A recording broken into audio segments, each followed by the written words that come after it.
with Mitch Stacy from the Associated Press, followed by Dan Hope. Mitch, open up, please. Hi, Ryan. Just wondering if you can talk about your feelings, emotions about being out there with the guys today for the first time this year, considering what kind of year it's been so far. It was great to see our guys out there. The energy of the coaching staff, of the players, the leaders, just being out there with a football running around was great. It was great to see our guys with so much energy, to see them on the field doing what they love, and just kind of forgetting about everything else for about an hour and a half was really great today. And so, off to a great start, but certainly we got a big long road ahead of us. Just to follow up, what was the discussion among you and your team regarding, the fact that there may not be a season at all? Have you discussed that? How are you approaching that at this point?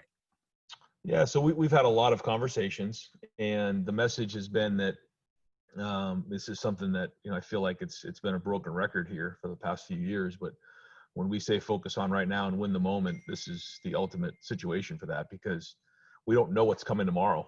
Certainly anything's possible. We all know that, but we're not really focused on that. Really that summer stretch there, when we got here in June, it was all focused on becoming a better football player and staying healthy. And now that's still the same thing, except now we've also added become a great football team. And you can't really focus on anything else other than that, because you just get distracted. And while there's still so many distractions going on in the world right now, we have to make sure that we're just staying focused on that. And as hard as that is, for the coaches included, we're really challenging each other to really stay focused on today, maximizing the day, and then we'll wake up in the morning and see what comes. And it certainly each day comes with a new set of challenges. We kind of talk about it as a staff, and so okay, let's see what today brings, and we keep pushing forward. But I think the communication has been excellent amongst the leader and amongst the team, amongst the coaching staff. The trust is strong, and so we just keep building one day after another. Thanks, Ryan. Sure. Next up, Dan Hope from 11 Warriors with Kyle Rowland on deck. Dan?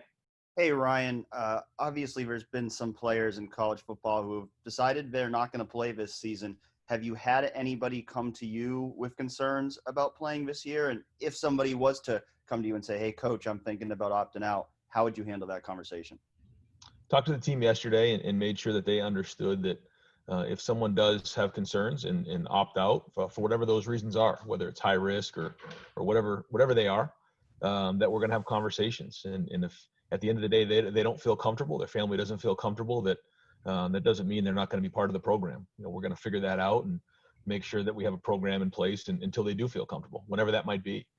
But the communication has been very, very strong. Certainly guys in the team have shared their concerns with me and thoughts with me. And what we've done, I think, an excellent job of here. And hats are off to our medical people, Dr. Borcher, Sean Barnhouse, his staff, all the people, with the infectious disease on campus. Our medical personnel have been working around the clock, and they're tired, but they've done just a wonderful job getting together with Gene Smith, who, again, the amount of hours he's putting in right now from 6 a.m. until late at night to put together the safest environment possible for our team. But I just want to make sure I say that, along the way, there's been things that we've learned and we've adapted, and we're going to continue to learn and continue to adapt, because that's real. And right now, as we talk to our players and we talk to our parents, you can tell by the way the captains talked on Monday, I think, that they feel safe, they feel strong about what we're doing. But everything changes on a daily basis, and we'll have to continue to adapt and continue to communicate. You mentioned guys bringing up concerns to you. There was a group of Big Ten players yesterday who put out a statement about some of their concerns. Did you talk to any of your guys at all about participating in that? And kind of what is your advice to your guys if they do want to speak out about whatever issues might be going on right now? Yeah, I'm not aware of anybody that was part of that group, but I also didn't pry. I think that they have the right to have a voice. Again, that's kind of why I thought it would be great to have the captains on Monday speak, and you guys, asked them questions for about an hour, and I thought they were awesome there. and they're the leaders of this team. But I believe that they all should have a voice. And the communication we've had is, if there are concerns, please bring them to me and bring them to your position coach. Have your parents call me. You please call me so that I can advocate, because that's what I want to do. I want to advocate for these guys because they've worked so hard and they deserve it. And so we keep those lines of communication open. And if there's something there that I can't get done on my own, then certainly, we'll, push for those guys to speak out. But I think when you have the lines of communication where, they trust that I'm going to go to bat for them, we are where we're at right now.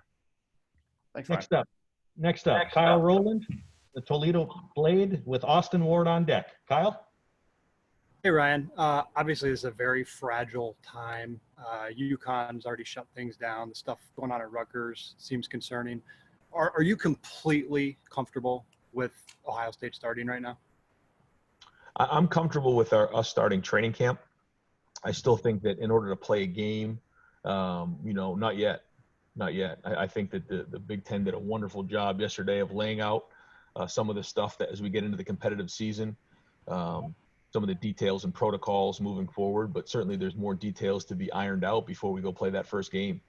But I am very comfortable with what we have going on here, going to training camp, our training camp protocols and procedures that we shared with our team, with our coaching staff, and then with our parents. And I think that's really well thought out. And there's been a lot of back and forth there, and we feel strong about that. But I would say right now, we're not quite ready to play a game yet. But I know the Big Ten and the commissioner's office is working really, really hard to put all those details together so that we all can feel strong once we get a lot of those details. But yesterday was a great step forward for us. And then, September 3rd, obviously not very far away. Didn't have a full spring practice. The summer was obviously very weird. Any concern that, I don't know, the quality of play will be diminished those first few weeks of the season? No, I don't. Looking at this team right now, the way that they worked in the off season, and a lot of times they were by themselves. It was virtual stuff. But the way that they've worked this summer, the way that they led into this summer, no, I'm not concerned about that at all. Thanks, Ryan.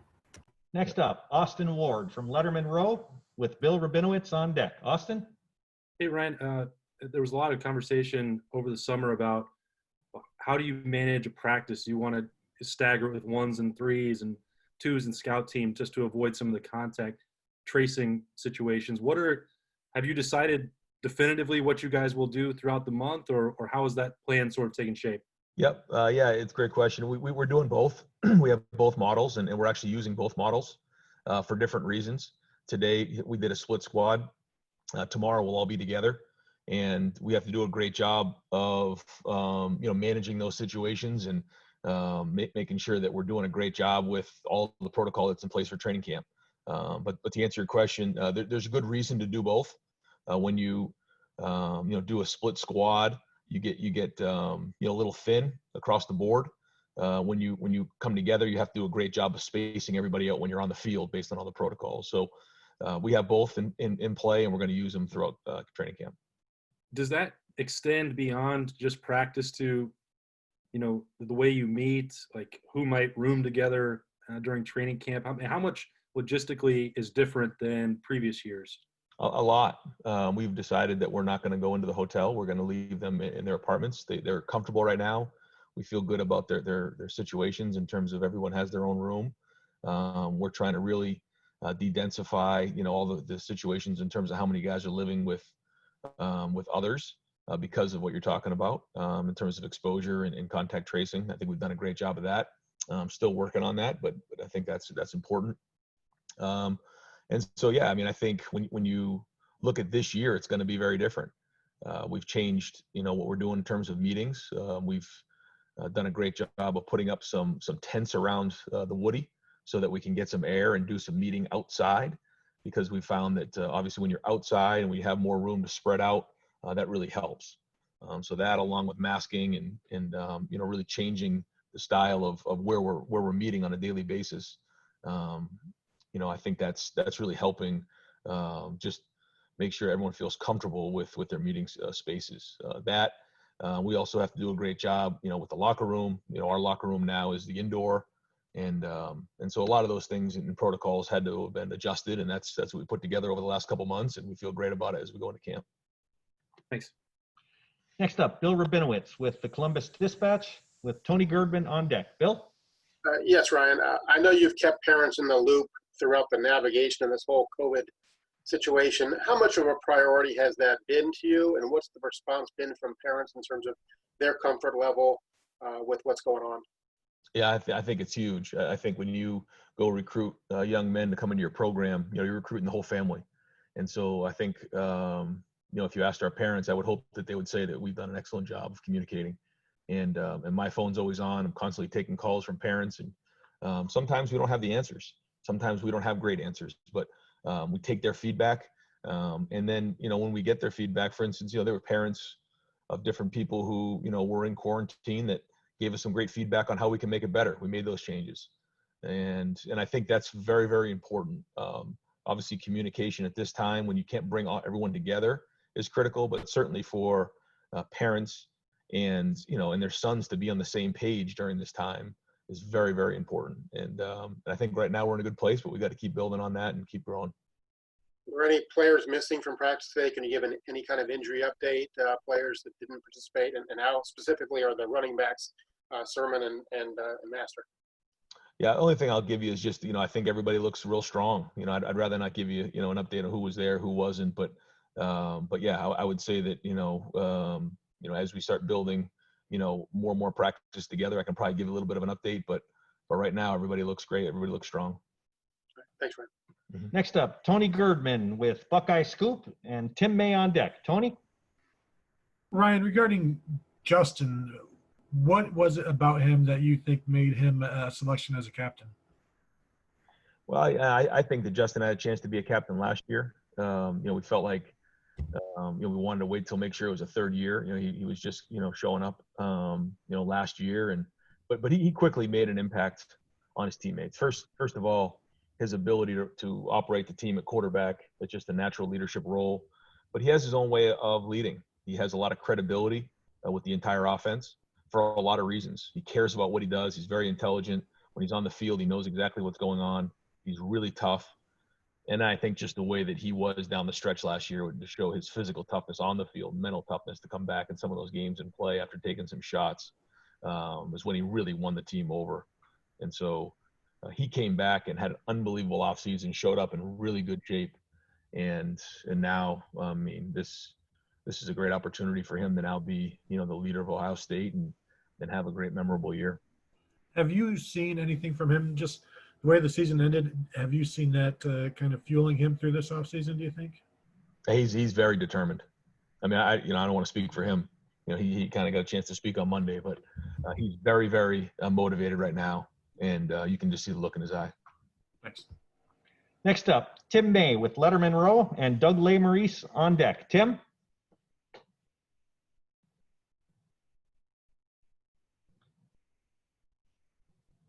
Tim, I know you're out on the golf course. Are you hearing us? All right, we'll come back with Tim. Next up, Doug LeMaurice with Bill Landis on deck. Doug? Hello? Yes, we can hear you, Doug. Gotcha. Okay. Hey, just real quick, Ryan, was Kyle Rowland at a pool? Did you notice that? I told him I was talking. Tell him I was muted there. Sorry. Hey, real quick, Ryan. Go ahead, Tim. No, I'm just looking at all these. Yeah, I do see Kyle in a pool right there. Everyone's kind of at different spots here. This is fun to watch you guys in these different areas, your homes and everything else. Timbo, you can go ahead. Okay, yeah, sorry. I didn't know there was a mute button on this thing. I'm trying to do this from my car.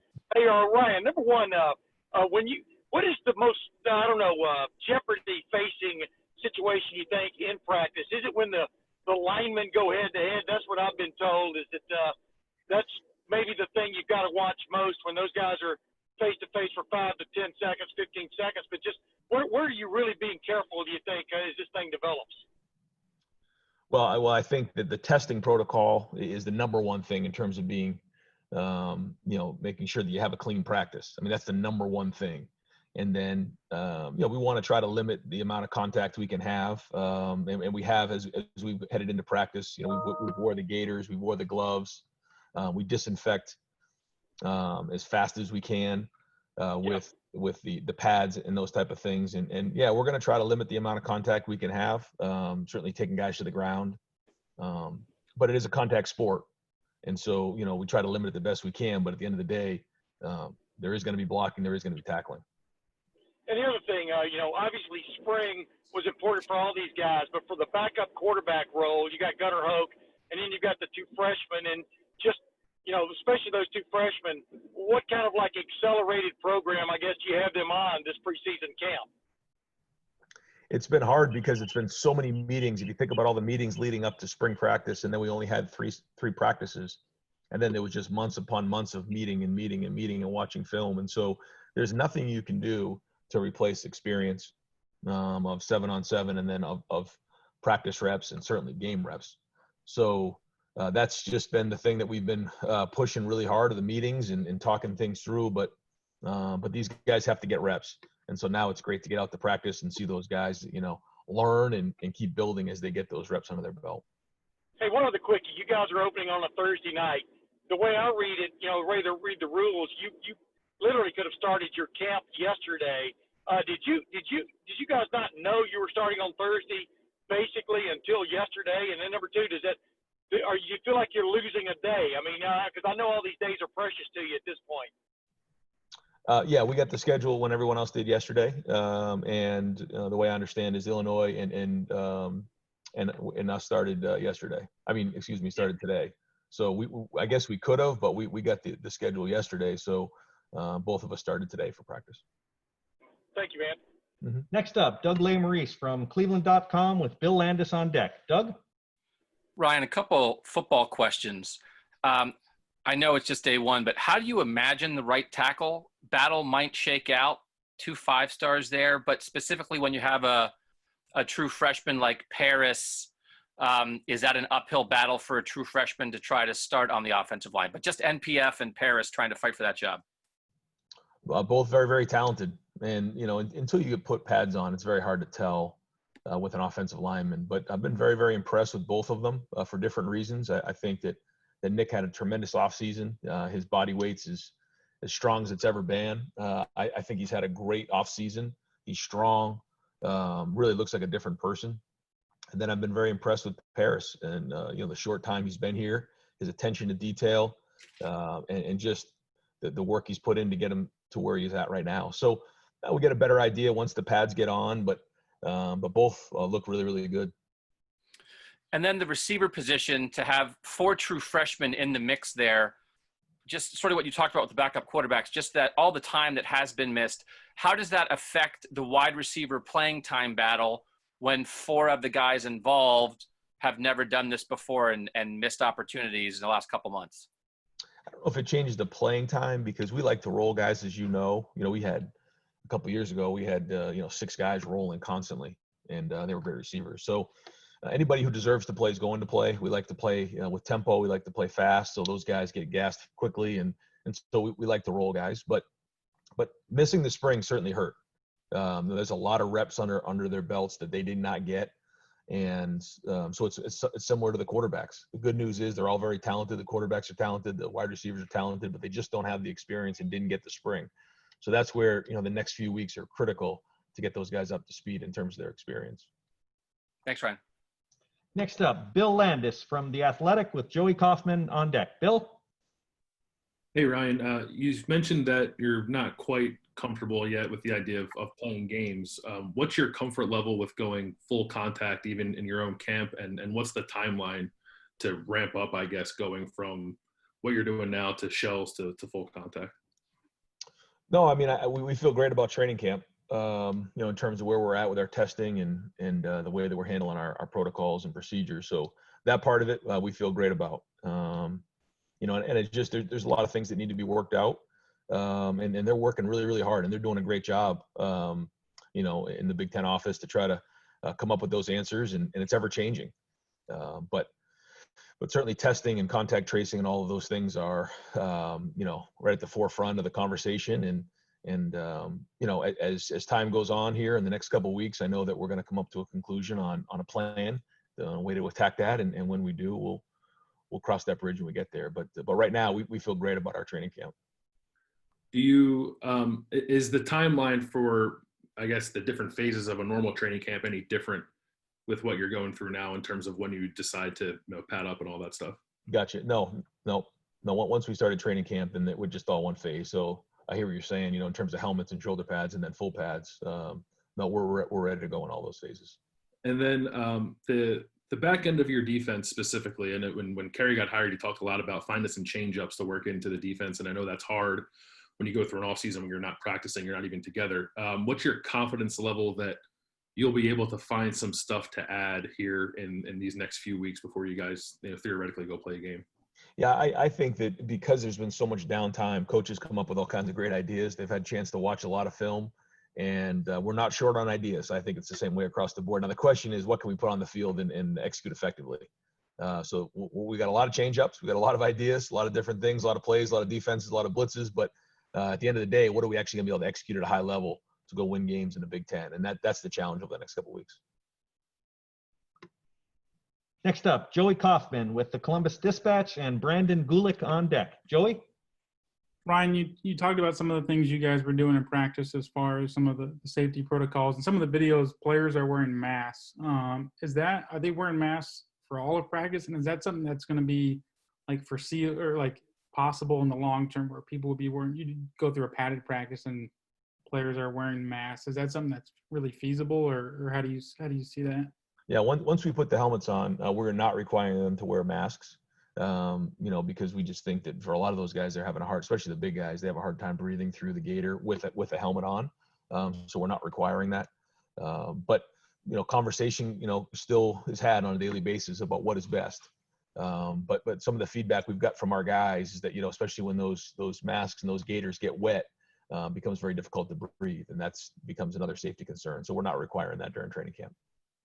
And has there been any exploring like those face shields that some people have been modeled, where it's not only a visor but the whole thing's a shield? Is that something you guys have explored as well? Yeah, we've been exploring it. It was great to see the NCAA pass the rule just recently where we could go out there and walkthroughs and experiment with some of these different things. We have several different models that we're looking at and that the guys have an option to use at practice, and we're getting their feedback on those things. There is a concern from some of the guys just about the ventilation of it, the fogging up. And so we're on a daily basis getting that information and trying to figure out what's best for everybody, because, the skill guys are different than the big guys, and the linebackers are different than the tight ends. And so that's something that, the guys are giving us great feedback on, even today as we got off the field. Next up, Brandon Gulick, Buckeyes Now on Sports Illustrated with Steve Hellwagon on deck. Brendan? Hey, Coach. Good to talk to you again. Was hoping that you might be able to speak to the quality of leadership on your team and why you think you guys are so well suited to handle a situation that nobody's really gone through before. Yeah, I mean, I don't want to be over dramatic, but the leadership that we've had on this team is just, we probably could have had 11 or 12 captains. I didn't want to make it over the top, but we have great leadership, and we have good leadership from the freshman and sophomore class as well. But the upperclassmen, again, when you guys interview these guys on Monday, I mean, you guys have been around some of them, but just to hear them speak and just the way that they handle themselves like men is just really impressive. And because of that, like you said, they've been on their own a lot, and they're in great shape right now. They've done the hard work on their own, because when you don't have the motivation of the coaches on a daily basis here in the Woody, it goes back to your self-discipline. And they've shown self-discipline, and they've shown to push each other. And it's one thing to come from the coach, but when you have, players get up in front of the team and talk to them about how they have to make sacrifices in their personal life to social distance, to stay at home, to wear masks, to do all the things to keep them safe and keep our Ohio State family safe, it's a lot more powerful than when the coach says it. And we have those guys that are good leaders. They do the right things, but they also want to speak up, ask hard questions, challenge each other. And because of that, this is becoming a special team in a very difficult season. One more thing. It might seem like an oddly introspective question, but have you had any other life experiences that have put you through uncertainty, that you feel like you're leaning on something you've gone through in the past to help you navigate what is certainly a tough time here? Well, I mean, I think when everything happened a couple years ago, when that kind of got thrown to the wolves a little bit, that was a day-to-day operation, a very different set of circumstances, but that's what it was. And we're kind of going by that mindset, is that we're just going to take it one day at a time. And I know I've said it a million times like that, but the minute I start to feel like I'm out of control or things are out of my control, I just go right back to the things we can control and just focus on right now. And that's served us well here. And we're going to continue that and keep talking it through. And but I would say that's probably, the best case I can give you of something that I've been through that's similar. Thank you. Mm-hmm. Next up, Steve Hellwagon with 24/7 Sports and Nathan Baird on deck. Steve?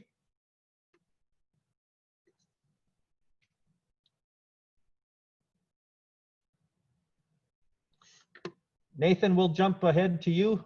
Nathan Baird? I'm here now. Okay, go ahead, Steve. Sorry about that.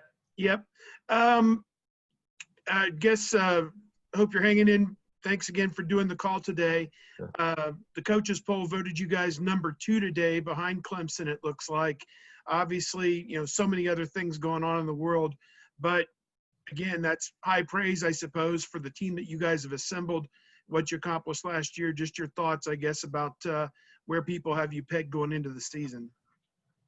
Well, it's certainly an honor to be respected by, your peers. But again, it sounds like coach speak, but it's true that just what matters is at the end of the year. Nobody talks about what they were preseason. At the end of the season, what matters is your record at the end of the year. So, it's an honor to be recognized by your peers, to have a great team, but at the same time, that doesn't really mean much.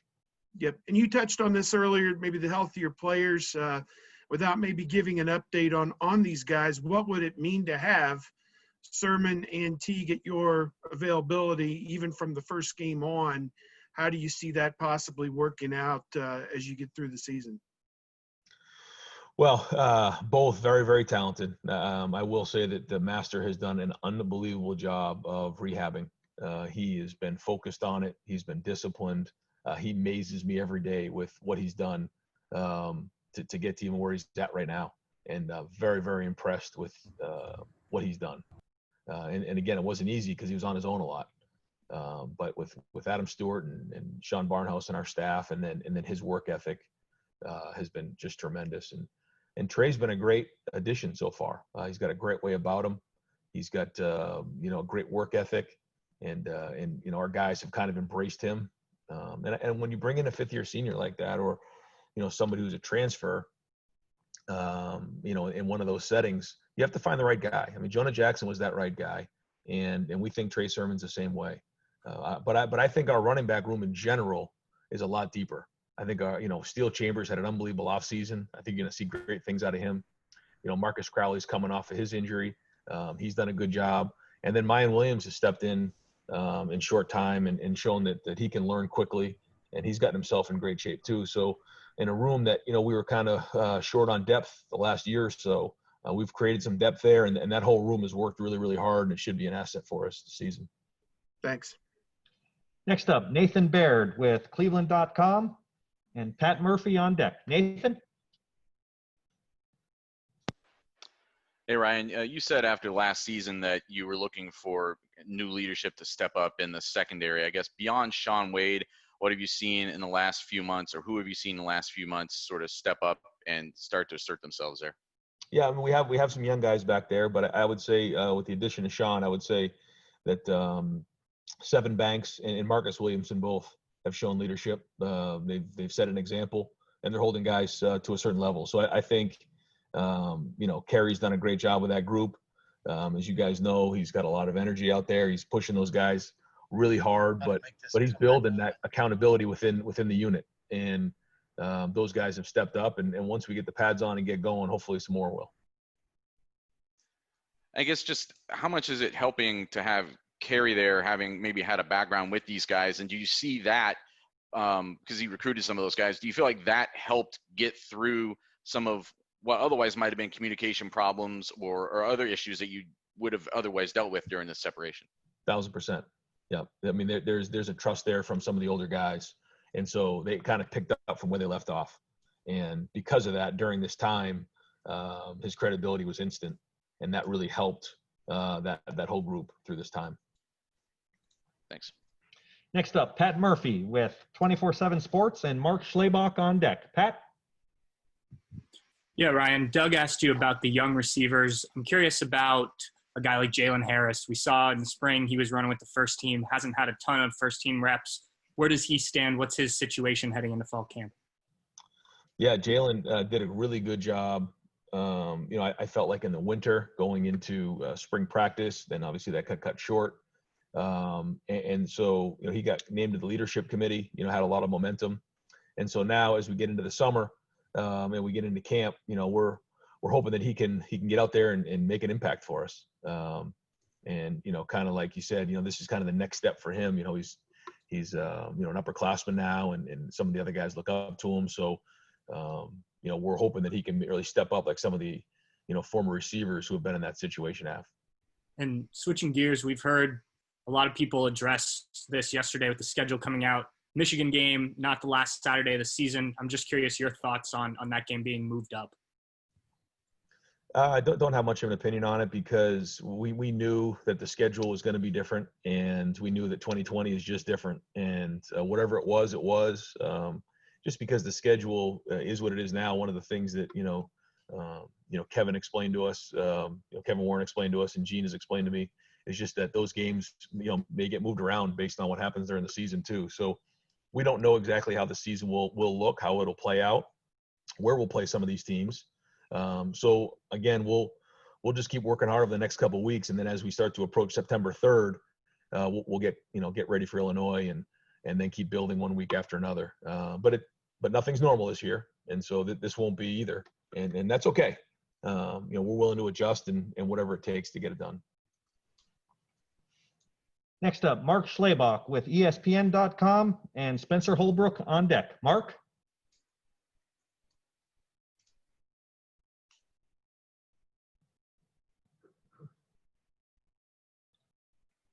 Mark, we'll come back to you. If you're still there, we'll move on. Can you hear me? Yes, go ahead, Mark. Sorry. Ryan, speaking of Michigan, there was a report from Bucknuts that there was a small dust-up between you and Jim Harbaugh on the Big Ten call earlier this week, and that you had suggested to your team that the Big Ten might need a mercy rule because they were going to hang 100 on them. I was wondering if you could offer any insight into that. No, I appreciate the question, but I'd rather not answer that right now. Okay, thank you.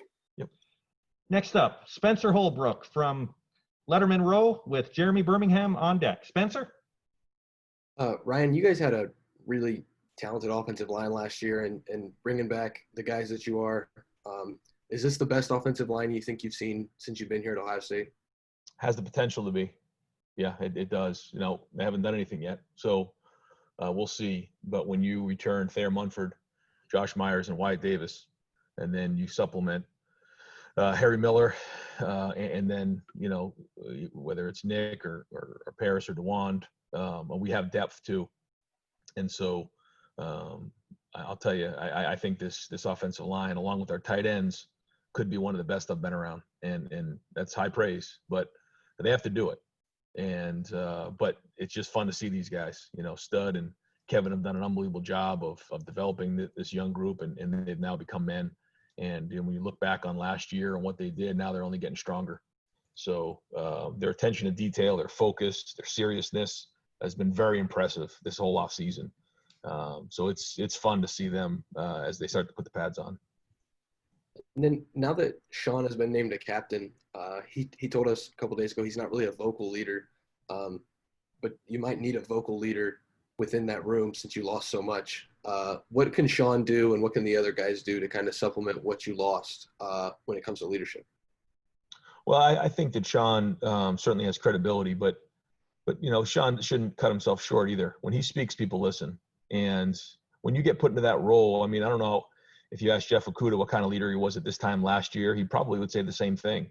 But when you get put into that role and you're the elder statesman in that room, you start to get that voice, and guys listen. And so I think he'll find his way in that role, and I think he's going to do great.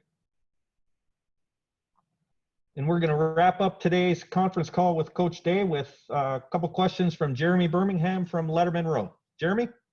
Hey, Ryan. Obviously, you guys enjoy having a little time off from recruiting during the summer, but you're now in the middle of a 5-month dead period. Not to steal anything from Tim May, but most of the hay is in the barn for 2021. But how are you guys handling this on the recruiting trail from a recruiting perspective? Because it seems like right now there's just an unending wave of uncertainty. Yeah, we try to stay in touch the best we can. This Zoom is a great medium for that, to keep building those relationships and talk things through. The good news is a lot of them have been on our campus, and so they know about us. We just haven't been able to spend much time with them over the last, like you said, 6 months. It's been a long time, but it goes back to relationships and trust and continue to build. And I do feel for these recruits and their families that they haven't had the experience of coming to visit and see it. But it's a unique time, and everyone's adjusting the best they can. And I'm proud of what we've done so far. We just got to keep going from there. And I'm proud of our recruits, and I'm proud of our players who have continued to build those relationships as well, and our coaches during this time and adjusting, because it's easy to get frustrated, but you have to adjust during these times. And switching gears real quick, we've talked in the past, you've talked in the past about the importance of fifth-year seniors, but how important is it to have stories like Justin Hilliard, not just leaders like Justin Hilliard, but stories about guys who've been through what he's been through, what Jonathan Cooper's been through, to tell the next wave of kids who have to deal with adversity? I think it's huge. I think that is the winning recipe, to have guys like Coop, like Justin Hilliard, like CJ. He didn't get his extra year, which we were disappointed about, but now he's still going to be around the program. And the leadership and maturity of guys that have been through this, combined with some really talented young guys who've recruited, I think that's the winning recipe right there. And you recruit great families and great people, and having guys like that, they almost become player coaches because they've been around long enough. They know what it looks like. They know what it's supposed to look like. And so when the coaches aren't looking, they're the ones that are strong, and they have a voice, and they've been here long enough to communicate to the young guys, this is how we do things. And I can't say enough about their maturity and what they brought and their leadership. And I do think that's important to have on your team. Thanks. Great. Coach, thank you very much. Really appreciate